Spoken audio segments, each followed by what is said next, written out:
रामायण एवं महाभारत में असंख्य दिव्यास्त्रों का वर्णन मिलता है।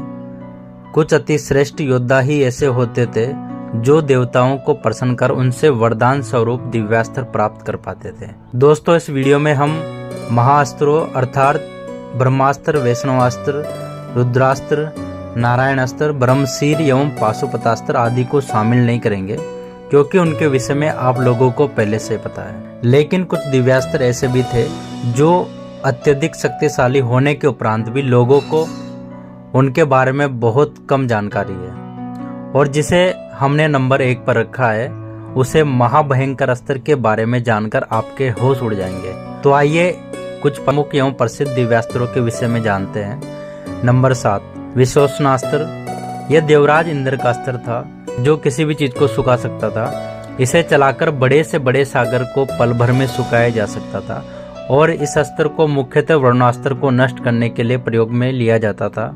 सेतु निर्माण के समय श्री राम जी के इसी अस्त्र से डरकर समुद्र देव को प्रकट होना पड़ा था। नंबर 6, मानव अस्त्र। यह ब्रह्मापुत्र मनु जी का अस्त्र था। इस अस्त्र के प्रयोग करने पर किसी भी शक्तिशाली योद्धा को युद्ध क्षेत्र से कहीं योजन दूर फेंका जा सकता था, और श्री राम जी ने इसका प्रयोग राक्षस मारीच पर किया था, जिससे वह 100 योजन दूर समुद्र के पार जाकर गिरा था। नंबर 5, शैलास्त्र। इस अस्त्र से वायव्य अस्त्र को नष्ट किया जाता था, जिससे बवंडर का नाश हो जाता था। महाभारत काल में इस अस्त्र का ज्ञान कर्ण अर्जुन दोनों के पास में था, और उन्होंने इस अस्त्र का प्रयोग अंतिम युद्ध में भी किया था। नंबर 4, मेघवान। यह देवराज इंद्र का अति शक्तिशाली अस्त्र था, जिससे सुरक्षा कवच बनाकर अस्त्रों की वर्षा से योद्धा को बचाने का काम करता था, और साथ ही यह अस्त्र किसी भी माया को काटने के लिए प्रयोग किया जाता था। रामायण में लक्ष्मण जी ने इसी अस्त्र का प्रयोग कर मेघनाथ की माया को समाप्त किया था, और साथ ही महाभारत में कर्ण ने इस अस्त्र से घटोत्कच की माया को नष्ट कर दिया था। नंबर 3, जिसे शत्रु पर चलाने से वह एक दूसरे से ही युद्ध करने लगते हैं। रामचरितमानस के अनुसार इसी अस्त्र का प्रयोग कर श्री राम जी ने खरदूषण के 14,000 योद्धाओं का नाश कर दिया था। इस अस्त्र का ज्ञान महाभारत में कर्ण, अर्जुन, द्रोण, अश्वत्थामा और भीष्म जी के पास था।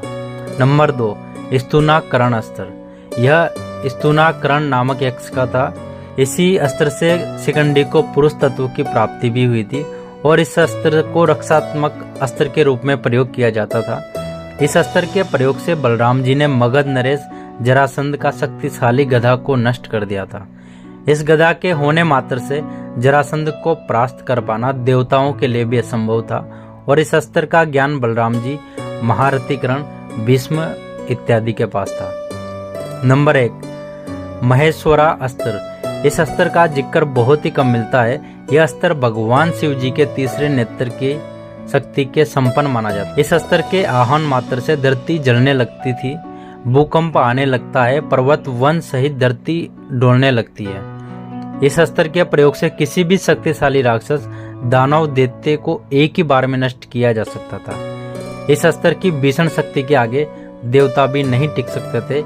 यह महाभयंकर अस्त्र महाभारत में केवल भगवान परशुराम जी के पास था। दोस्तों, इसी तरह के और भी दिव्यास्त्र महाभारत और रामायण काल में प्रयोग किए गए थे। अगर आपको इस बारे में अगला वीडियो चाहिए तो कमेंट में जरूर बताएं, और वीडियो को लाइक और चैनल को सब्सक्राइब जरूर करें। जय शिव शंकर।